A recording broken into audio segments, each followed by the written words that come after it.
that's why we really need to have this PowerPoint.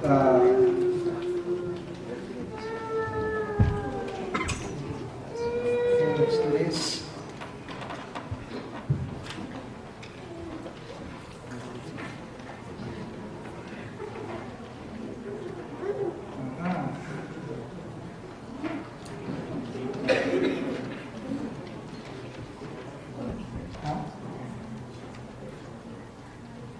No, I cannot. It's really hard.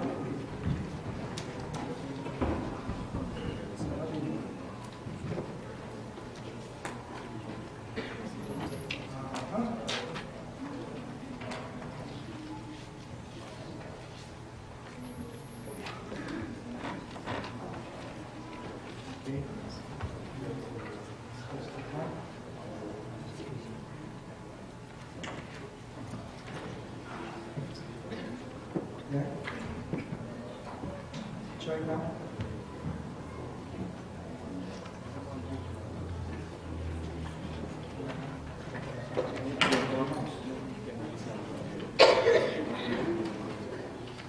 So, if we bring it there, it will work? Yeah. It should work? Yes. So that means I don't have, okay, we'll try. Sige, lagyan natin ito. Bring it there. So bring it there. Is that we need this one? Because that's my remote.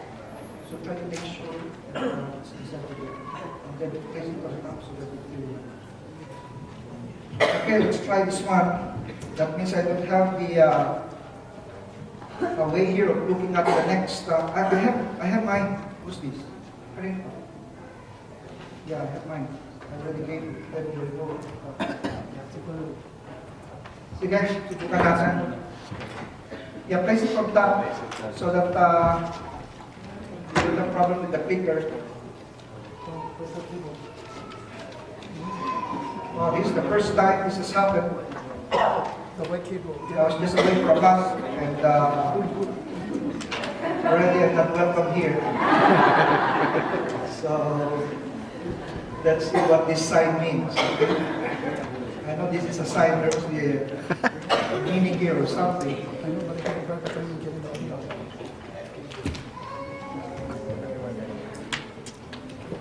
Okay?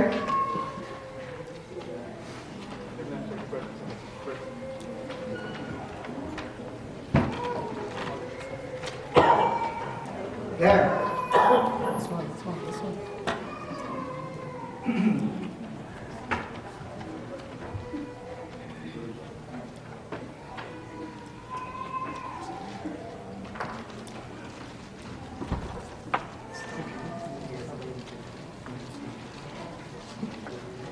Yeah.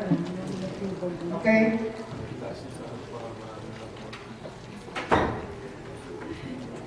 Let's put in the first frame.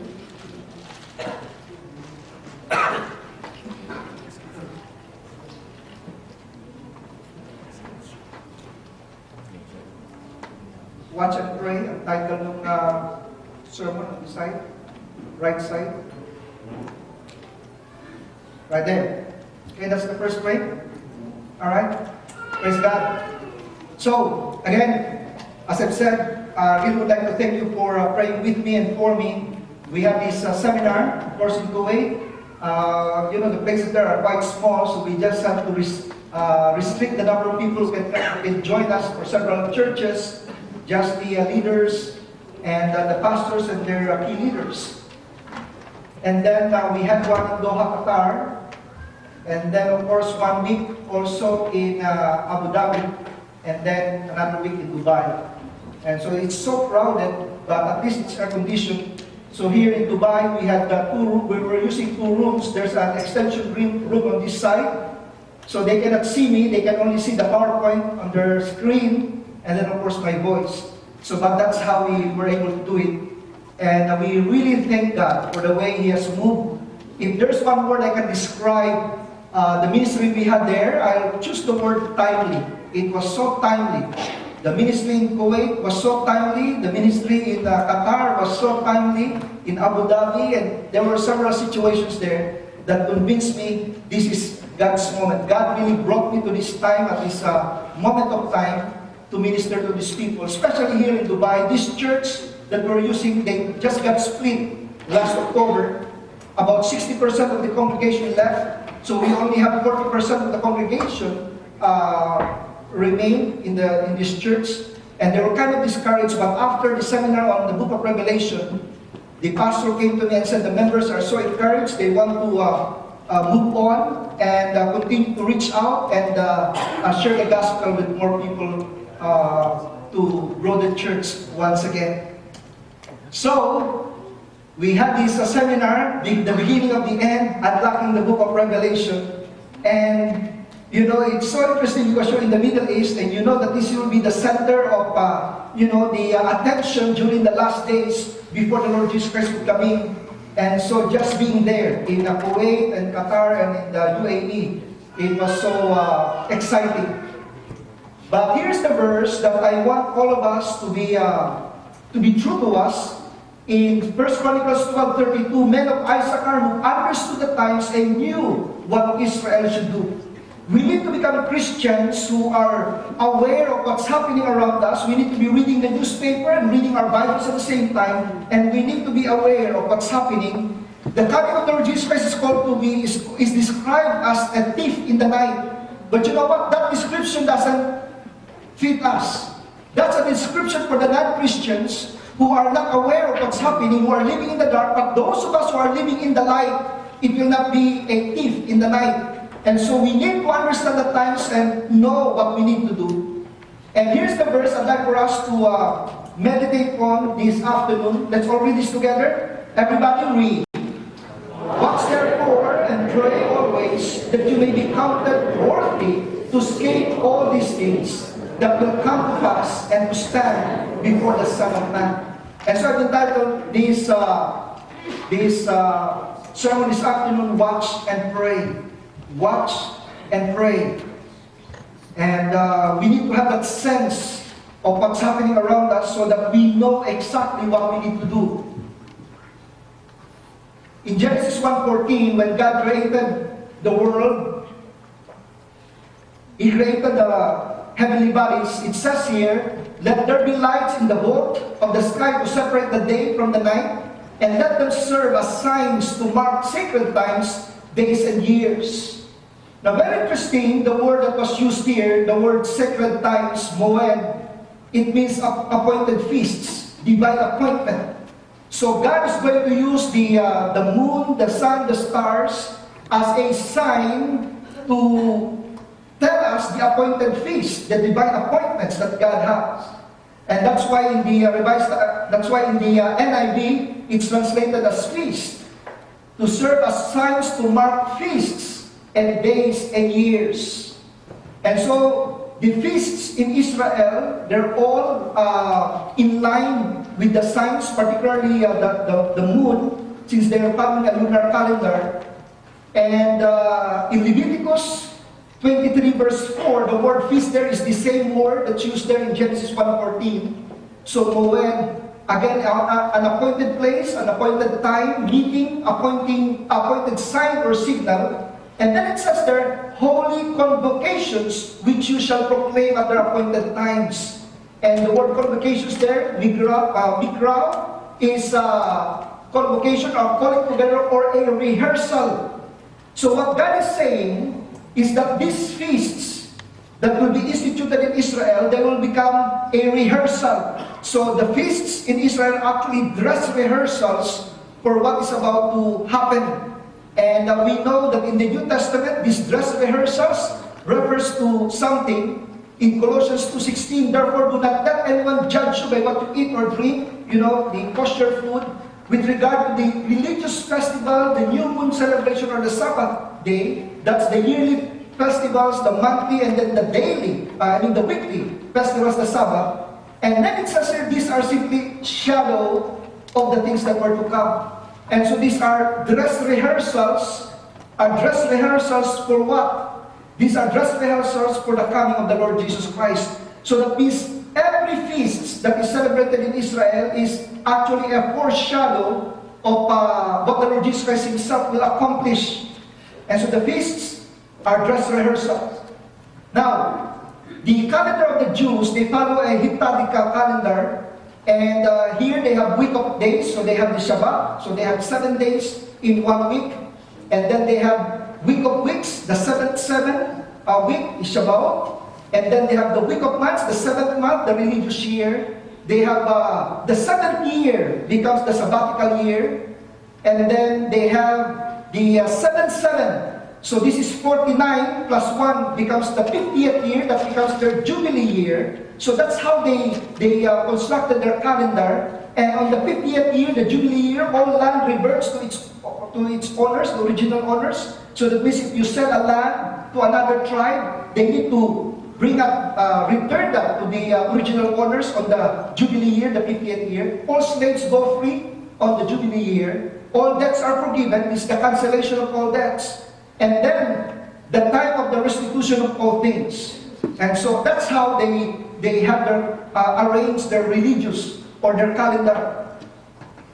So the sabbatical year, and then the Jubilee year. In Leviticus 25, it says here, 7 years you shall sow your field, but the 7th year shall be a Sabbath rest for the land. So for 6 years they can till, they can sow, but on the 7th year they need to keep the land until, and then they don't do anything with the land. You shall not sow your field, nor prune your vineyard, and you shall then number 7 Sabbaths of years. So 7, so that's the 49th year. 7 times 7 years, you shall then cause the trumpet of Jubilee to sound throughout all your land. Then you shall hallow the 50th year, which will be the Jubilee year. So the Jews, they have all these arranged in their calendars, including their feasts. And then, what is interesting, they have their calendar here. This is the way they arrange their calendar. Tishri is the first month, and then the seventh month. You see, the seven. That's the religious month. The Nisan, that's when the start of the Pentecost. And then it says, these are equivalent in our Gregorian calendar. But Tishri starts with Rosh Hashanah, that's the trumpets, and then of course Passover is the Nisan, the 7th month. But then there's an instruction given to Moses in Exodus 12 verse 2. It says here, this month, what is that month? Referring to Nisan, which is the 7th month. This month shall be unto you the beginning of months. So instead of number 7, this becomes number 1. It shall be the first month of the year to you. And so now they have 2 calendars. They have the civil calendar, starting with the Tishri, ending with the Elul, and then they have a religious calendar. This becomes the first month, the Nisan, and then you have there the 7th, the Tishri. Okay, so they have the civil calendar and then the religious calendar. I have there, civil calendar and then the religious calendar. So these are the 2 calendars they're following right now. So the end of the year in the civil calendar is Elul, 29, that's the end of their year. And then, but the Nisan becomes the first month in the religious calendar. So there are 7 feasts in Israel. Number 1, there are 2 types of feasts. One is the spring and then the fall feast. The spring feast starts with the Passover. And then you have the Feast of the Unleavened Bread. So this again, the Nisan is number 7, but then it became the first month as God commanded Moses. And then you have the Feast of First Fruits. And so this is just 1 week, alright? So Passover, Feast of Unleavened Bread, and then the Feast of First Fruits, that's just 1 whole week. And the month of April, March and April in our calendars. Then you have the Feast of Weeks, which is the Pentecost. And then you have the fall feasts. Here you have the Feast of Trumpets, the Rosh Hashanah, and then you have the Yom Kippur, and then number 7 is the Feast of Tabernacles. Alright, so those are the 7 feasts in Israel. Now remember in Colossians it says there that these are just the shadow of things, and the substance is in Christ. So all of these, they foreshadow what Jesus Christ will fulfill. So the first coming is the first 3 feasts, and then the second coming is the last 3. So you have the connector in between, which is the Pentecost, which connects the first and the second coming. So here's the first month, the Nisan, the Passover, unleavened bread, and the first fruits, again, that's just 1 week. 50 days after the first fruits will be the Pentecost, so that's the third month, 50 days from the first fruits. And then you have the fall feast, trumpets, day of atonement, and then the tabernacles. So here we have the first coming of Christ, and here we have the second coming. So Pentecost is the bridge between the two advents of Christ. So the feast of Israel occur in two main clusters, suggesting of the fact that the redemptive work of God was to occur in two main phases, the two advents of Christ. So we have here the first, and then of course the second advent. So the past and the future fulfillments. Right now, we have these four feasts right here. The Passover, the first month. Behold the Lamb of God who takes away the sin of the world. And so we know that Christ fulfilled the Passover. So that's the first feast. And then, when he was, his body was broken, I am the bread of life. Who comes to me shall never hunger, and who believes in me shall never thirst. And he was taken to the tomb. So that's fulfilled in the unleavened bread. He was buried. And then, 3 days later, you have here, but now Christ is risen from the dead and has become the first fruits. So you have the third feast, the first fruits of those who have fallen asleep. And so this one was fulfilled on the third day, the resurrection of the Lord Jesus Christ. So first fruits was fulfilled. And then Jesus Christ told them, you have to wait. 50 days later from the first fruits would be Pentecost. And so this is the time when the Holy Spirit came at Pentecost. They fully come, they were all in one accord in one place. Okay? And so that was fulfilled. Pentecost is present age. And then, the next big event that we're waiting right now is this fifth event. And this is the trumpets. In a moment, the twinkling of an eye, the last trumpet, for the trumpet will sound and the dead will be raised incorruptible and we shall be changed. So this is the rapture. So that's the next great big event that we are waiting. The trumpets, and so that's the rapture. And then next to that would be the when we go to heaven, when we are raptured, that will be the celebration, the marriage of the Lamb, our heavenly wedding, for 7 days down here on earth, but 7 years up there in heaven. We will have the wedding ceremony. And then the last event, the next event here, the atonement, is the second coming of the Lord Jesus Christ, when the Son of Man shall come in His glory and all the holy angels with Him. Then shall He sit on the throne of His glory. And then tabernacles, the last event, is the time when Jesus Christ would come down and then sit on the throne. This is the millennial reign of the Lord Jesus Christ. All right. So there we have the foreshadowing of the different feasts in Israel and what Christ accomplished while He was here the first time and then coming the second time. So right now we are celebrating Passover. Jesus is bound to the cross at the same time the Passover lamb was bound. And at exactly 3 o'clock that afternoon, when this lamb is to be killed and the blood shed, was the same time when the Lord Jesus Christ died on the cross. And so the Lord Jesus Christ replaced the celebration of the Passover to the communion that we're going to have. And we're doing this every first Sunday here at Chapel Life. Last Sunday was the first Sunday. We had our presentation for Easter. And so we're going to do it today. Let me request the ushers to join me here and distribute the elements. Just receive the elements. Hold on to them. If you're here for the first time, you don't have to take part in this celebration. You can just observe. So just hold on to these elements as we will be partaking them together. Okay? Can you distribute them? We'll be praying later on. Just hold on to the elements.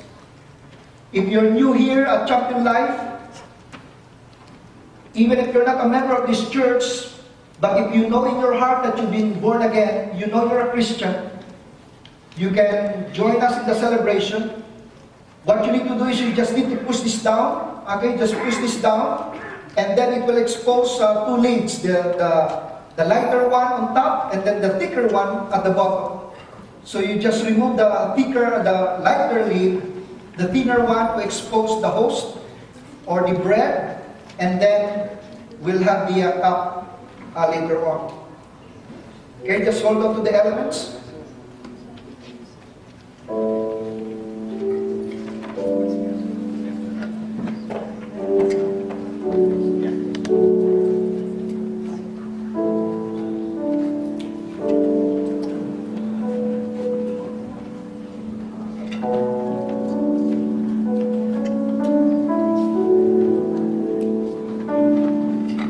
So this is replacing the Passover.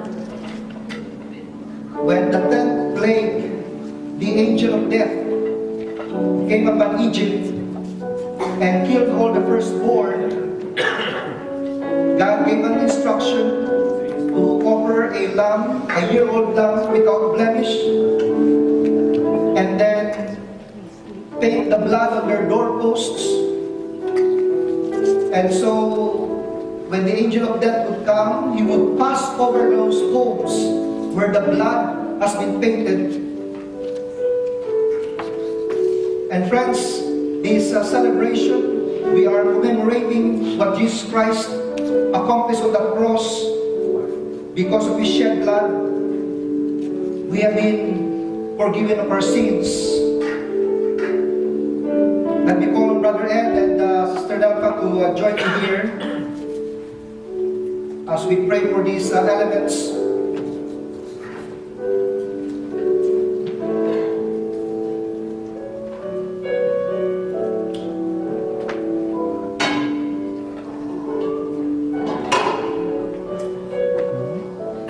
Before we pray, the Apostle Paul gave this instruction that a man ought to examine himself before he eats of the bread and drinks of the cup.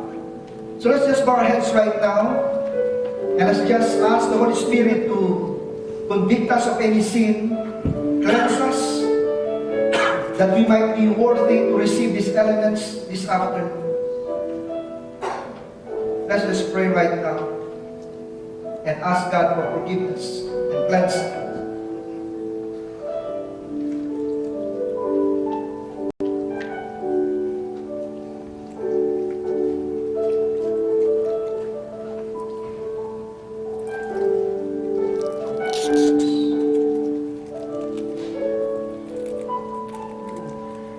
Praise you, Lord Jesus. Lord, we thank you that indeed there is forgiveness for all our sins because of the blood that was shed for our sins. And so, Lord, we just claim cleansing right now, and we pray that we will be worthy to receive these elements. Thank you, Lord Jesus. Let's all stand. Sister Nelka will be praying for the bread. Let's pray. Heavenly Father, Lord, we are forever grateful for what you have done for us 2,000 years ago, Lord, that you have loved us so much that you did not withhold your only Son, but you give him up for us that we may have life and life abundantly, Lord. And today we remember that day, Lord God, and we so honored, oh God, for what you have done for us. And today, Lord, I just pray that this bread, oh God, represents your body who was broken, bruised and broken for us, that we may have victory over sins, oh God, Lord, and that there will be healing, oh God, in our lives, oh God, not just on our physical body, but in every area of our lives, oh God. So, Father, today we thank you so much, Lord, for the love that you have for each and every one of us, that while we were yet sinners, oh God, you laid down your life for us. Thank you, Lord God, and all these things we pray in the mighty name of your Son, Jesus, our Lord and Savior. Amen. The Lord Jesus, on the night he was betrayed, took bread, and when he had given thanks, he broke it and said, "This is my body, which is for you. Do this in remembrance of me." Let's partake of the bread.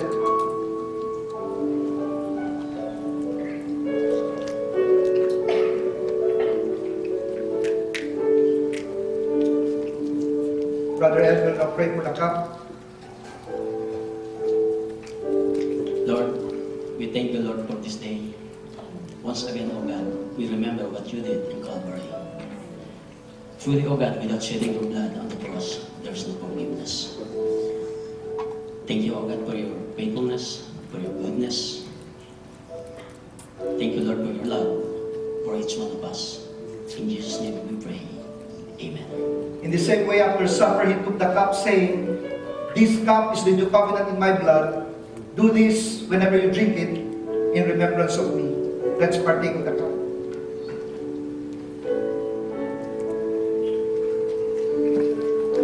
Our Heavenly Father, we are so thankful for the privilege to be part of your family and to celebrate and commemorate what you did for us 2,000 years ago. And so, Lord, we just thank you for our salvation through the Lord Jesus Christ. In His name we pray. Amen. Amen. You may take your seats. And so we're done with the first coming of the Lord Jesus Christ. He has satisfied every requirement of the law in regards to the celebration of this feast. Every part, every detail of the feast has a meaning. Everything is by design. And it's so exciting just to see how it all corresponds. You know, the moment Jesus Christ came and the triumphal entry, and then when the Lamb is tied and the Lord Jesus Christ was crucified, and the burial, the resurrection, and then 50 days later at Pentecost, the coming of the Holy Spirit. So now we're here in the last 3 feasts in Israel that still needs to be fulfilled. So we have here the Feast of Trumpets, and that will be the rapture. We have the Yom Kippur, and that will be the second coming of the Lord Jesus Christ. And then the Feast of Tabernacles, when God Himself will tabernacle here on earth and set up His kingdom, and this will be the millennial reign of Christ for 1,000 years. So the 5th one is the next great event, the rapture. And friends, this is where we need to ask ourselves the question, are you rapture ready? Are you ready for the coming, the rapture of the Lord Jesus Christ, the rapture of the church of the Lord Jesus Christ? The Bible is clear that there are no signs before the rapture. All the signs are with regards to His second coming. But just before the tribulation, the 7 years of tribulation, when God's wrath is poured upon the earth, God will take His own, God will take His people, because we are not reserved to experience the wrath of God.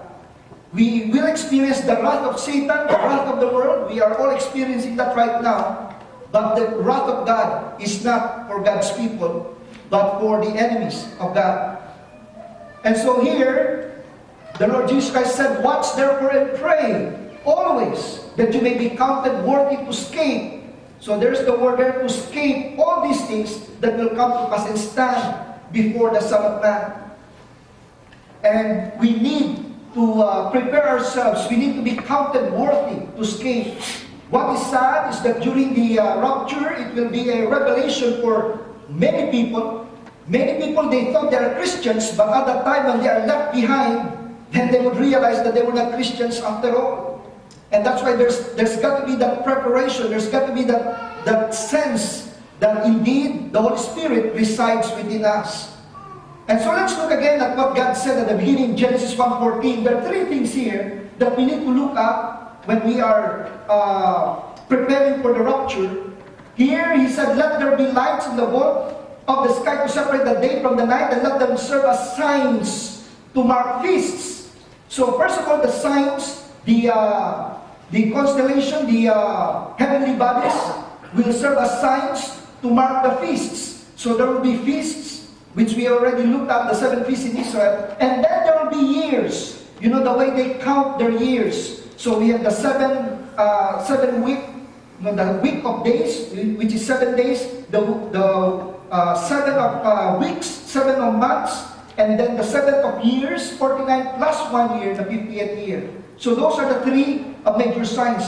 But friends, what we need to realize here is that there's a convergence now of all these 3 signs.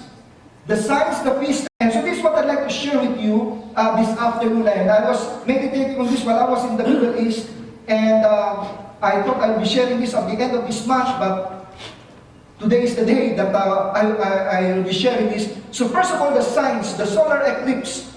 Now these are signs mainly for Gentiles, because our calendar, the Gregorian calendar, is basically a solar calendar. And then the lunar eclipse, this is a sign for the Jews. Their calendar is basically based on the moon, the lunar calendar. And then here in Joel, it says here, the sun will be turned to darkness and the moon to blood before the coming of the great and dreadful day of the Lord. So this is what we call the blood moon. And how does this happen? Because we can have a lunar eclipse and it doesn't come out as blood, but just black or dark gray. So as the moon moves around the earth, and then this is the penumbra right here, it will be under the shadow. If the sun is right here, it will be under the shadow of the earth. But once it reaches the umbra right here in the middle, then depending on the distance of the moon from the sun, you can have different shades of the color, the separation of the spectrum of light. But when the moon and the earth, they're very close, the perigee, as they call this, once it's very close, then you have the red portion of the spectrum that will hit the moon, and that's why it comes out as blood to us. So not all lunar eclipses are blood moon. But it's interesting if you have 4 blood moons. If you have 4 in a row, now that's very rare to have 4 in a row in 2 years' time. So you have 2 years blood moon and then another 2 years blood moon.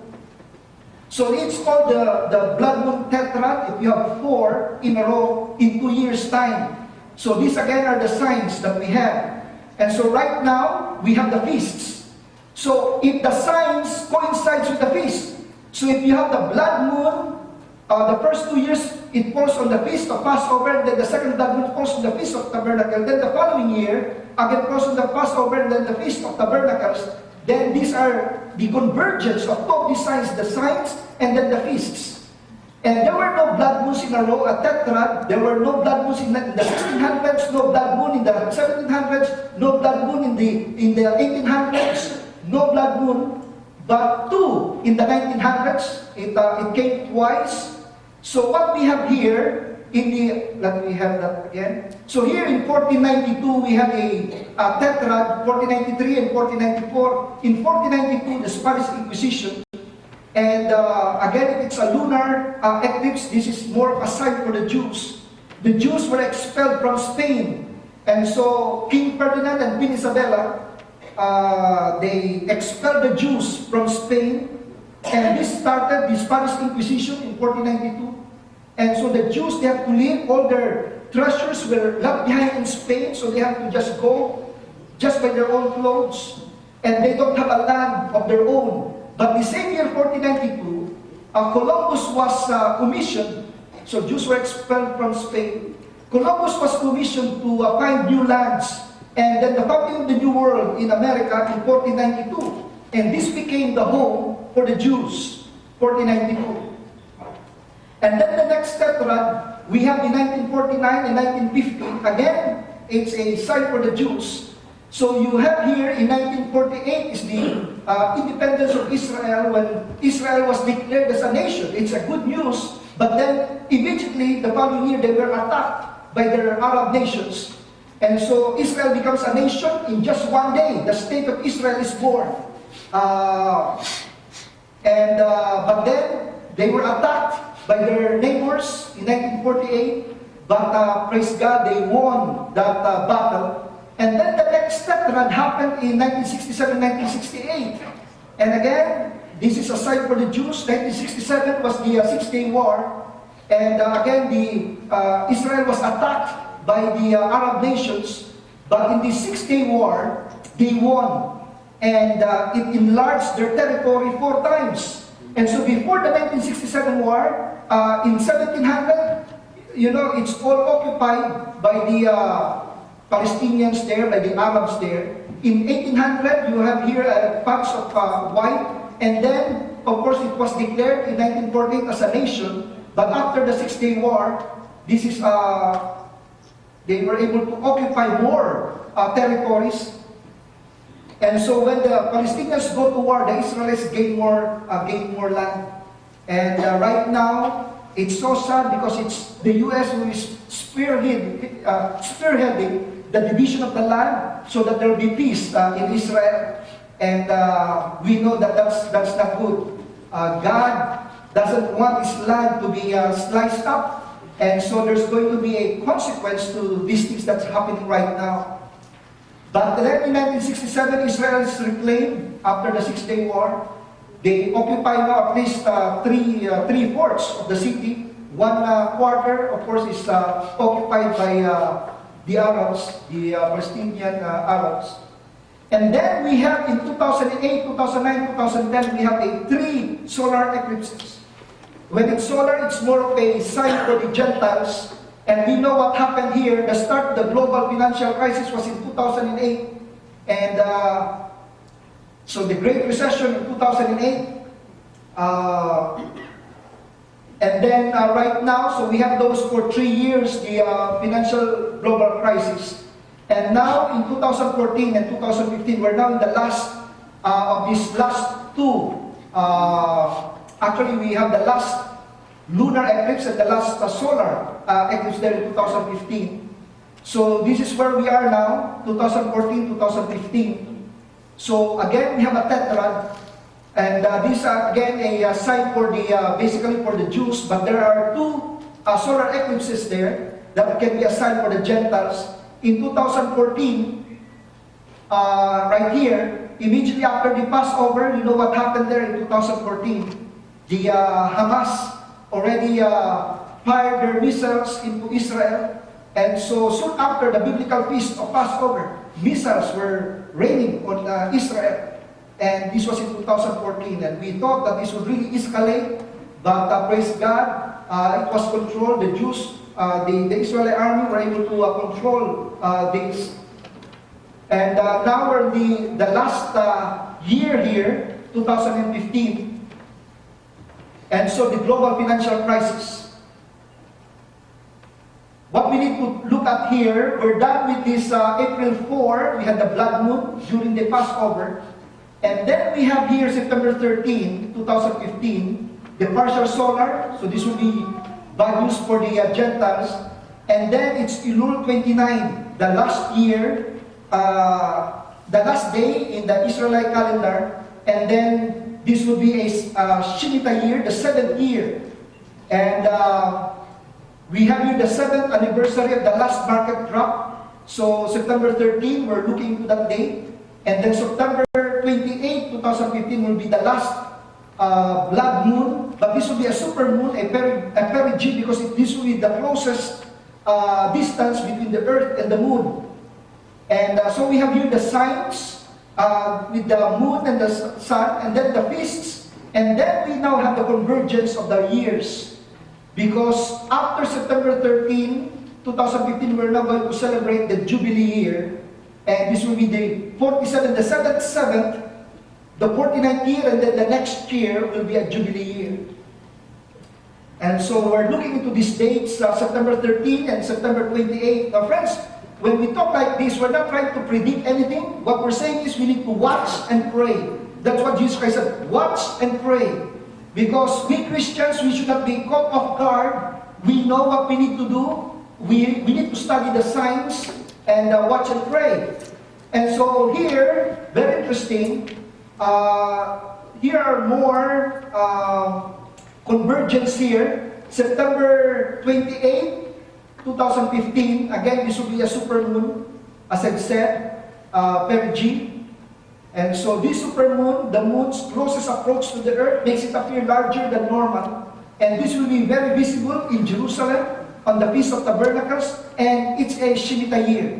I'm going to explain this in a little while, the Shemitah year. So this super moon, this blood moon that will appear above Jerusalem, it falls on the Feast of Tabernacles, and then so that's the sign, that's the feast, and then here's the year, the Shemitah year. And then on September 23, 2017, you have here the 50th anniversary of Jerusalem as the city.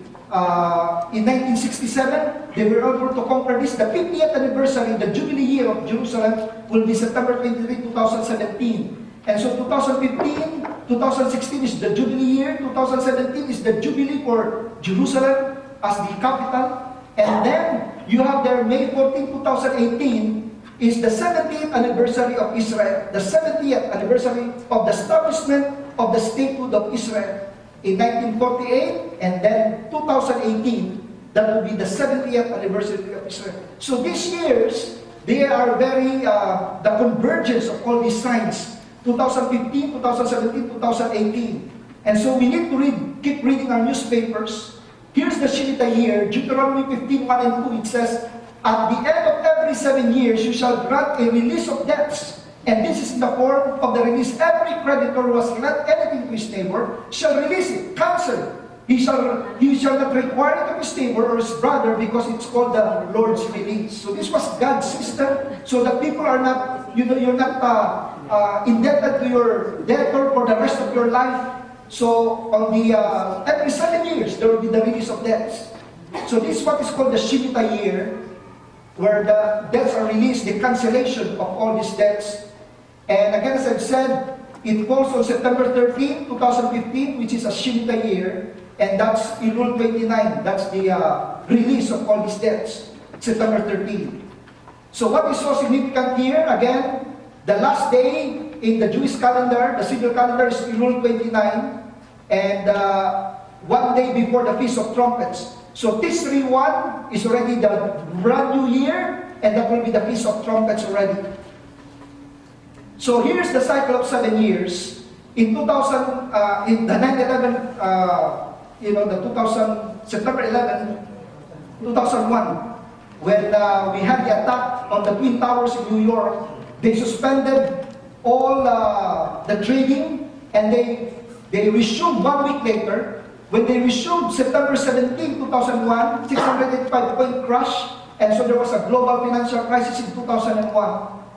Now what is so interesting, if you apply the Shemitah year, 7 years, this, by the way, September 17 falls on Elul 29, which is the last day in the civil calendar of Israel.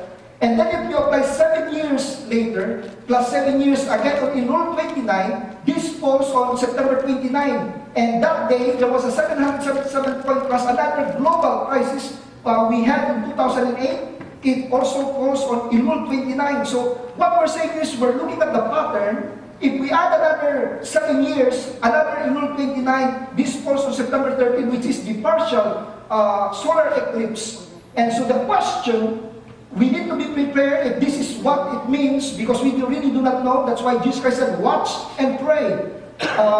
Because again, when it comes to prophecy, it's a different mindset for the Gentiles and for the Jews. I'm going to show that to you in a little while. But if there's a financial collapse, a global collapse on September 13, 2015, somehow the dollar will not be able to bear the brunt of this. I mean, they have escaped this collapse the past 2 Elul 29, but this is the third one. They won't be able to overcome this. Again, as I've said, the Greek mindset, prophecy is prediction. The mindset is, a prophecy is just a prediction, and once it's fulfilled. But friends, the Hebrew mindset, prophecy is pattern.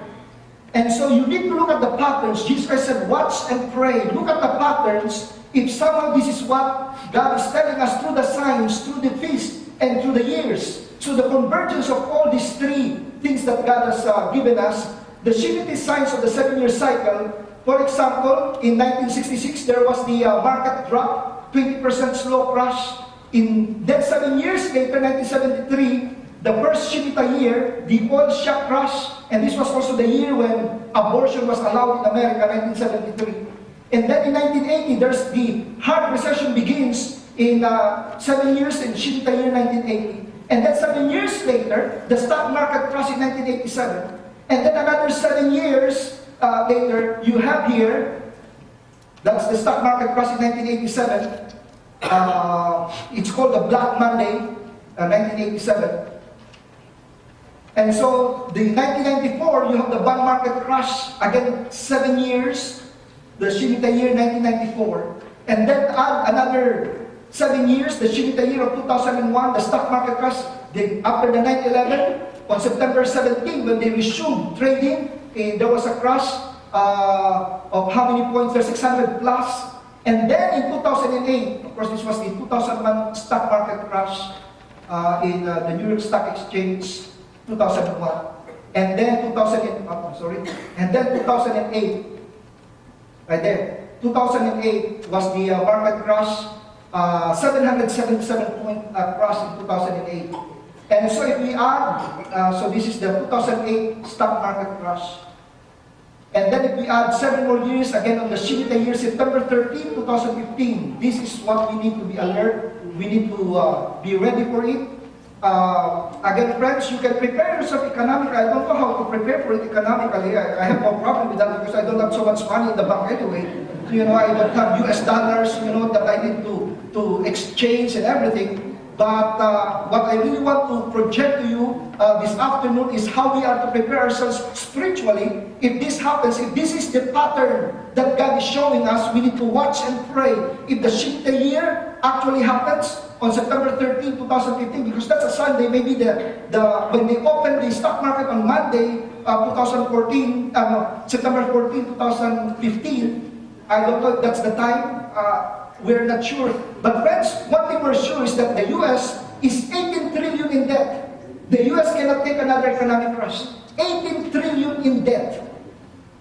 They need to have this money to pay for their pension plans, to pay their civil employees, and the health system. They need 18 million. They're 18 million in debt. And September 14, 2015 is the start of the Jubilee year in Israel. So 2013 is the partial solar eclipse. The following day, it's already the Jubilee year. After the 49 years, it's now the 50th year, the Jubilee year in Israel. So what I'm sharing with you is the convergence of all these signs, the feast, and then the years. And so, again, global financial collapse. Right now, you need dollars to buy crude oil, and so it's the money that you use for trading. But the problem right now is it cannot support anymore because they're just printing dollars right now like crazy, and without any backing. $100 bills, the most counterfeited money, the denomination in the world. And that's about $10 is enough for a vacation to buy a used car. That's 1 million right there. And then, what you have here is a 100 million, that's the standard size of pallet. So that's the size of a man, so that's about 100 million. And do you know how much dollar they're printing right now? Right now, they're printing dollars at the rate of 118 million an hour. $118 million an hour is being printed. And in 1971, when President Nixon removed the gold standard, so before, every dollar is corresponding to a gold. You can bring your dollar and exchange it for gold because that was the gold standard. In 1971, they removed the gold standard, so they're just printing like crazy with no support. So this is just actually a piece of paper, right now, just empty promises. And so that's 1 billion is like that. It's a 10 standard size pallet. So that's 1 billion. Okay, you see that size there. And then, here you have the 10 billion. You have to have on top of the first picture there, you put that on top, so that's $10 billion right there. And so right now, every month, the United States is printing $85 billion per month. $85 billion every month is being printed, and it's being used, to pay for all of these debts, all these commitments that the U.S. have, and it's being used abroad for different countries, for their trading. So 1 trillion is like that. So you can see that's a 40-footer truck right there. 15 trillion is what they owe in 2011. Right now, it's already 18 trillion is what they owe right now. But that's the size. If you put 80 trillion, and that's the Statue of Liberty right there. So $114.5 trillion is the amount of money the U.S. government knows it does not have to fully fund Medicare, prescription drug program, Social Security, military, and civil servant pensions. Again, this is in 2011, the end of 2011. And so 114.5 trillion, if you stack them up, it's taller than the Twin Towers right there. But again, right now what they owe is already 18 trillion. 18 trillion is what they owe right now. And so friends, right now, as of 2012, the US, they have about 261,498,900 troy ounces of gold, and the value there is about 437 billion, the gold that they have. And the money that is in circulation throughout the world by 2012 was 9.8 trillion. So that means that gold can only back up 4.46% of the money that is spread out there. 4.46% only of the 9.8 trillion. That means the rest of the money, the 95% is just empty promises. And but this is 2012, and remember they're printing how much money? They're printing 85 million per hour, and they're printing 85 billion per month. And by this year, 2015, they would have printed already scattered throughout the world 13 trillion. And so the backup of gold against the money that is in circulation is 0.03%. That means practically nothing, zero. The dollar is zero. So once there's a collapse in September 2013, friends, I really do not know what will happen. But China is buying up all the gold right now. If China, there's a reason why they're buying so much gold. If they're going to announce that they're going to back up their yuan, the renminbi, with their gold, wow, that would be the strongest currency right now. And then the euro would be a strong currency with the amount of gold that they have, because they're not printing so much money out there, unlike here in America. And so friends, here's what we're saying right now. We're going to close with this. 2014, 1967, 1949, those are at least the closest to our generation, the tetrads that we have. So we are watching, we're not predicting these dates. Okay, we're just watching. Elul 29 falls on September 13, 2015, and it's a partial solar eclipse, 7 years after the 777 drop at the trading in New York. So we're looking at this date, September 13, 2015. What will happen this year? You just Google, or you just go to the YouTube and type in dollar collapse, and you have there economists predicting that it's going to happen this year. And again, these are non-Christians, these are economists, and that's what they're saying. But biblically, at least we know, according to the Shemitah year, Tisri 1, the day after, that's the Feast of Trumpets, that's going to be the start of the Jubilee year in Israel. September 14, 2015. September 28 will be the last of the 8 tetrad. So the last tetrad, the last supermoon that we're going to have, that will be visible from Jerusalem, will be on September 28, 2015. And so friends, the Lord Jesus Christ clearly said to us, "Watch therefore and pray always, that you may be counted worthy to escape all these things that will come to pass to stand before the Son of Man." So friends, we need to prepare. We need to be certain in ourselves that how we are living our lives is consistent with what we profess. The problem in Tagalog is that may mga Christians na Kristiyano sa puso, hindi sa puso.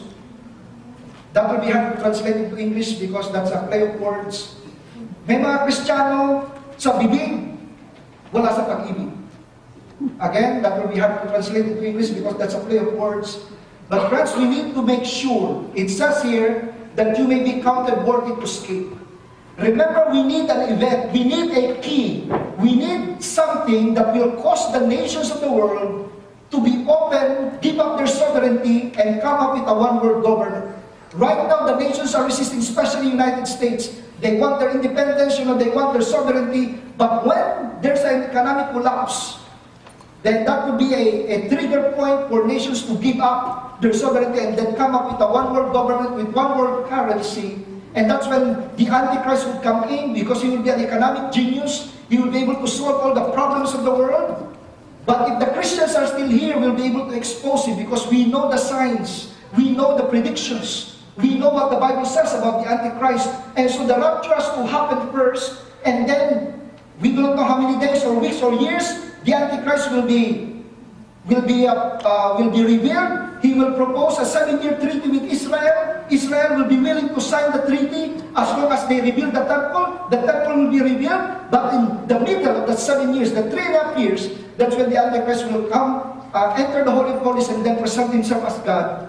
Without the sign of the 666, you cannot buy or sell. He will be in control of the economy. And so the last 3.5 years will be the great tribulation. But that 7 years, the time when we are in heaven, and then we're having the marriage celebration with the Lord Jesus Christ. At the end of the 7 years, Jesus Christ will come back. That's the second coming. He will touch down on the Mount of Olives. And just before he would touch down, he will destroy the armies that have gathered at Armageddon. And then that will start the millennium, the 1,000 year of the Lord Jesus Christ. And so, friends, we need to watch and pray. And so we need to prepare. And friends, what kind of preparation?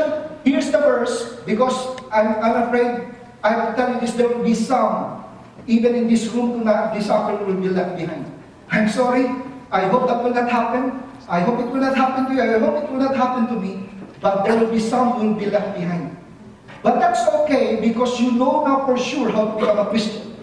It will be tough on the 7 years, because there will be so much disasters during those 7 years. But you know for a fact how to become a Christian if ever you'll be left behind. But Jesus Christ gave this verse, and I'd like for all of us to just read this, and we'll just close with this. Everybody now, let's read this together. Ready, read. But seek first His kingdom and His righteousness, and all these things will be added unto you. All these things will be added, will be our concern for food, our concern for shelter, our concern for clothing. You know, sometimes we have the idea, we migrated here to Canada, and we think that it's all about economics. We think that it's all about the money. We come here and, you know, we work so hard because we have a mortgage to pay, we have a lot of things to pay. But friends, remember that life is not about the accumulation of things. There are things more important than money. But seek first His kingdom, and that kingdom talks about the millennial reign of the Lord Jesus Christ. We need to seek more people so that they become subjects to the King. So that when Jesus Christ comes again, there will be a crowd that will welcome Him. Every tribe, every tongue in this world will be represented in the millennial kingdom. They will be there. And so what Jesus Christ is saying, as we are waiting, as we are preparing for the rapture, we need to seek first His kingdom and His righteousness. Because friends, the truth of the matter is, you can be busy in the kingdom and yet live an unrighteous life. There are people, I was just in the Middle East, there's a pastor there, the members were complaining to me, Pastor Roy, what should we do with our pastor? He's married. His wife is in the Philippines, but he has another woman there in that city. And the members were asking, you know how the pastor justified his lifestyle? He said, you know, this is part of God's will. Because if God did not allow David to have Bathsheba, then we won't have a Solomon. So God allows this kind of relationship, this kind of things, so that God's will be fulfilled. Can you imagine that? And so, again, friends, we need to seek the kingdom, but also we need to seek His righteousness. It's not enough to come to church every Sunday afternoon. We need to live a righteous life. We need to have our lives reflecting the righteousness of the Lord Jesus Christ. So that when people look at our lives, they will be so inquisitive that they want to know the secret. Why do you have such peace? Why do you have such joy? So friends, seek first His kingdom and His righteousness, and all these mortgages and all these car loans and all these other things will be added to you. He will just take care of all these other things. If you just use your time here in Canada, just living from one job to another, job to your home, to pay the mortgage, to pay your bills, friends, at the time of the rapture, what is there to be concerned about? We're leaving all of these things behind. But what you cannot leave behind are the souls of men. Those people that you have touched with the gospel of the Lord Jesus Christ. And that's why, friends, there's that sense of urgency. It's time now to wake up. It's time now to wake up. I know there are some who are sleeping right now, but don't wake them up. Because I also know that God speaks through dreams, you know. God can also speak to them through dreams, so that's okay. But friends, it's time now when we have events here at church, it's time to really go out there and invite people to come in. You know, last Sunday, you know, the presentation is so great, and yet you have a sense, sayang, there should have been more people who should have seen this. You know, we need to be passionate enough. We need to have that compassion to really reach out to people. At least they'll be exposed to the gospel so that they don't have an excuse that they didn't really know anything about it. And sometimes, you know, you have to choose because there are some people they've been exposed to the gospel 5 times, 6 times. I mean, that's enough for them. Invite other people to come. I mean, some of these people, they come because of the snacks, or I don't know for what reason. But, you know, we need to really invest our resources well. We really need to reach out to more people for the Lord Jesus Christ.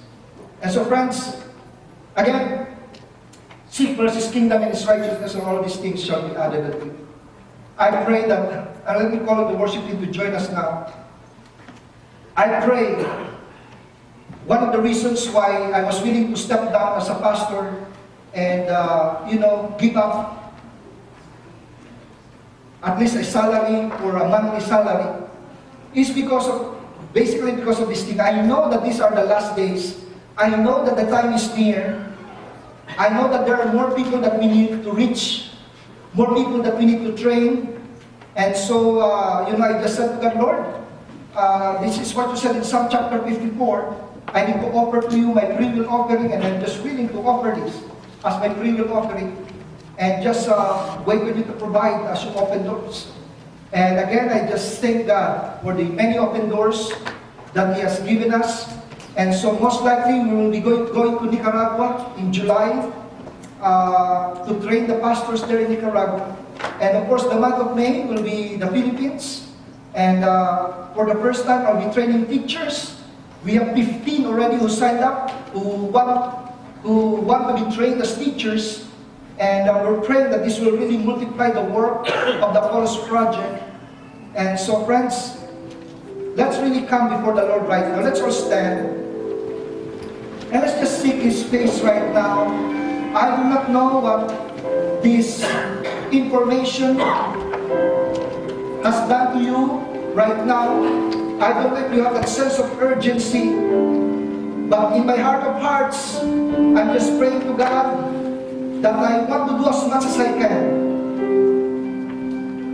Do as much impact as we can.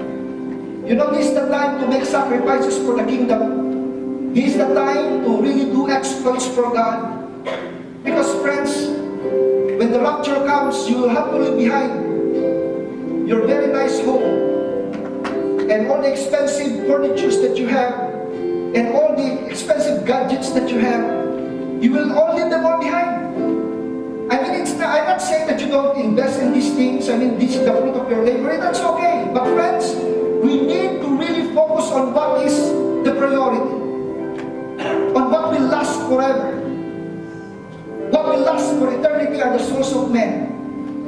And so, friends, we need to invest our time, invest our resources, so that more people will come to the saving knowledge of the Lord Jesus Christ. And so let's just bow our heads right now. Let's just pray. And let's just ask the Lord right now to move in each of our hearts. I do not know, as I've said, what kind of preparation you can make for this. I do not know if this pattern will really hold on or hold through. I do not know. But friends, even if it doesn't happen on September 13th, even if nothing happens in 2016 or 2017, it's not a waste of my time that I've invested so much for the gospel. It's not a waste of my effort that I've invested so much for the gospel, for the kingdom and His righteousness. It's not a waste of time. It's not a waste of your effort. In fact, you are just doing what is right. We will be accomplishing God's will in our generation. Oh, Father God, Lord, may you speak to each one of us. And Lord, we pray, remove the complacency, Lord, from our lives. somehow, Lord, we just think that Christianity is just coming to church on Sunday afternoon, giving our money in the tithes and offering, and that's it. But Father God, Lord, we pray that there will be a movement of your Spirit, that some of your people, Lord, would really sense that urgency, Lord, to do exploits for you, Lord, to reach out for more souls for the Lord Jesus Christ, Lord, to be willing to put our lives on the line, to put our careers on the line for the sake of your kingdom and your righteousness. Almighty God, Lord, we pray that there will be a revival, Lord, in our hearts right now, that our people, Lord, will be so conscious of these realities around us, the signs and the feasts and the years that are all converging. Lord, we pray, help us, Lord, to be sensitive in our spirit of spirits, so that we will not be caught unaware. Lord, that we will be ready to face you. Lord, that we will be excited to actually see you. Not that we will be hiding, Lord, from our sins. Lord, not that we will be without confidence because we are not doing anything for your kingdom. Almighty God, Lord, we just pray that indeed your people will just humble themselves, and then we will repent of our sins. And Lord, and we will pray. Oh, Father God, Lord, we just ask that there will be a harvest of souls even here in the GTA, Lord. Even as we continue to move on as a church here at Champion Life. But Father God, Lord, we just ask that indeed your Spirit will guide every step, every decision that we make. And so, Lord, we just commit ourselves right now to how you will use us for your glory and the expansion of your kingdom here on earth. And so, Father God, Lord, thank you again for all of these things that we have learned this afternoon. We commit ourselves to you right now. In Jesus' name we pray, and God's people say, amen and amen. Praise the Lord. May that you